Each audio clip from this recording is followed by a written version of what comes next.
আজি আপোনালোকৰ লগত মই অন্য এটা খবৰ শ্বেয়াৰ কৰিম। বিশেষকৈ আজি খবৰ আছে শিক্ষা বিভাগত জড়িত শিক্ষক কৰ্মচাৰীসকলৰ এটা গুৰুত্বপূৰ্ণ খবৰ আপোনালোকৰ লগত শ্বেয়াৰ কৰি আপোনালোকে স্কিপ নকৰি এইফালে আমাৰ ভিডিঅ চাই থাকিব আৰু এতিয়ালৈকে যদি আমাৰ চেনেলটো ছাবস্ক্ৰাইব কৰে কাইণ্ডলি ছাবস্ক্ৰাইব কৰি দিব। নিশ্চয় আপোনালোকে স্ক্ৰীনত কৰিছে মধ্যপ্ৰদেশৰ বিশ্ববিদ্যালয়ৰ পৰা ভুৱা ডিগ্ৰী দেখুৱাই আবেদন। ইয়াত উল্লেখ কৰিছে মধ্যপ্ৰদেশৰ বিশ্ববিৰ ভুৱা ডিগ্ৰী দেখুৱাই আবেদন কৰিছে বুলি কৈছে। নগাঁও দিং দক্ষিণ শালমৰা বহু শিক্ষকৰ প্ৰাৰ্থীৰ পলায়ন বুলি কৈছে। নগাঁও আৰু দিং আৰু দক্ষিণ শালমৰাৰ বহু শিক্ষকৰ প্ৰাৰ্থীয়ে পলায়নৰ কৰাৰ কথা ইয়াত উল্লেখ কৰিছে। 25টা গোচৰত ৰুজু কৰি CIDয়ে চলাই আছে অভিযান। ইয়াত উল্লেখ কৰিছে যে 25টা গোচৰ ৰুজু কৰি CIDয়ে চলাই আছে বুলি কৈছে অভিযান। ৰাজ্যৰ শিক্ষা বিভাগত খালী হৈ থকা শিক্ষকৰ পদ নিযুক্তিৰ প্ৰক্ৰিয়া ব্যাপক জালিয়াতি হোৱাৰ তথ্য পোহৰলৈ আহিছে। মানে ৰাজ্যৰ শিক্ষা বিভাগত যিমানখিনি খালী হৈ আছিলে শিক্ষকৰ পদ, এই শিক্ষকৰ পদ নিযুক্তিৰ প্ৰক্ৰিয়াত ব্যাপক জালিয়াতি হোৱা তথ্য পোহৰলৈ আহিছে বুলি কৈছে। বহিঃৰাজ্যৰ এখন বিশ্ববিদ্যালয়ৰ পৰা একাধিক জিলাৰ অৰ্ধশতাধিক শিক্ষাৰ্থীয়ে সংগ্ৰহ কৰা স্নাতক আৰু স্নাতকোত্তৰ উত্তীৰ্ণৰ জাল নথি আবেদনৰ সময়ত দাখিল কৰা তথ্য পোহৰলৈ অহাৰ পাছতেই শিক্ষা বিভাগে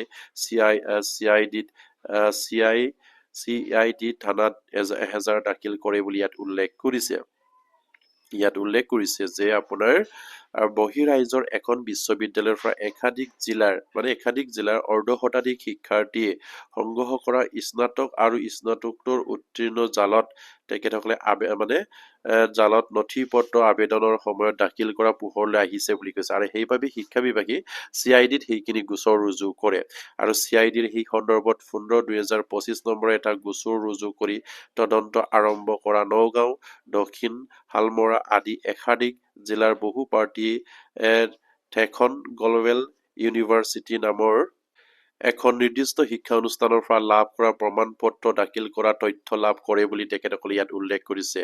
CIDয়ে মধ্যপ্ৰদেশত থকা বিশ্ববিদ্যালয়খনৰ সৈতে যোগাযোগ কৰাৰ পাছত উক্ত নথি জাল বুলি প্ৰমাণ লাভ কৰে আৰু CIDয়ে সেইখিনি আপোনাৰ মধ্যপ্ৰদেশৰ বিশ্ববিদ্যালয়ৰ সৈতে যোগাযোগ কৰাৰ পাছত উক্ত নথি জাল বুলি প্ৰমাণ কৰে বুলি কৈছে।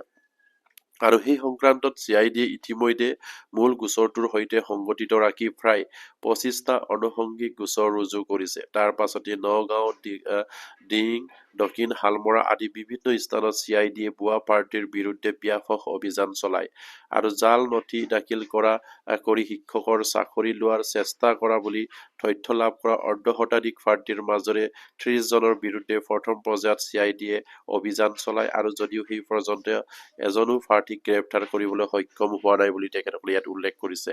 আৰু আৰক্ষীৰ অভিযানৰ পূৰ্বে সকলো ভুৱা প্ৰাৰ্থীয়ে পলায়ন কৰা বুলি জানিব পৰা গৈছে। CIDয়ে প্ৰাৰ্থীসকলৰ বিৰুদ্ধে ব্যাপক অভিযান চলোৱাৰ পূৰ্বে খবৰ লাভ কৰি সকলোৱে আত্মগোপন কৰা বুলি জানিব পৰা গৈছে। CIDৰ কেইবাটাও দলে একে সময়তে বিভিন্ন স্থানত চলোৱা অভিযানত এজনো অভিযুক্ত প্ৰাৰ্থীৰ সন্ধান লাভ নকৰিলে বুলি জানিব পৰা গৈছে।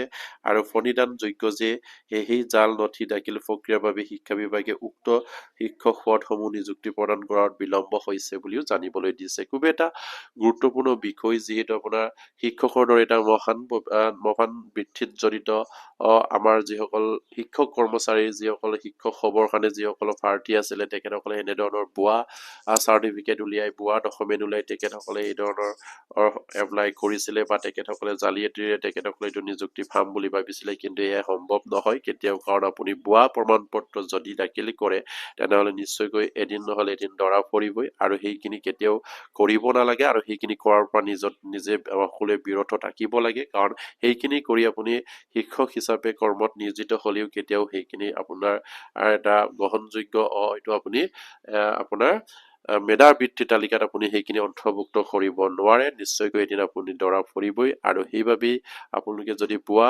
প্ৰমাণ পত্ৰ লৈ সেইখিনি এপ্লাই কৰাৰ কাৰণে হয়তো আপোনালোকে যিসকলে এপ্লাই কৰিছিলে তেখেতসকলে এতিয়া আত্মগোপন কৰি ৰাখিবলগীয়া হৈছে। এনেধৰণৰ কাম কেতিয়াও কৰিব নালাগে আৰু এই ধৰণৰ কামৰ পৰা সদায় বিৰত থাকিব লাগে।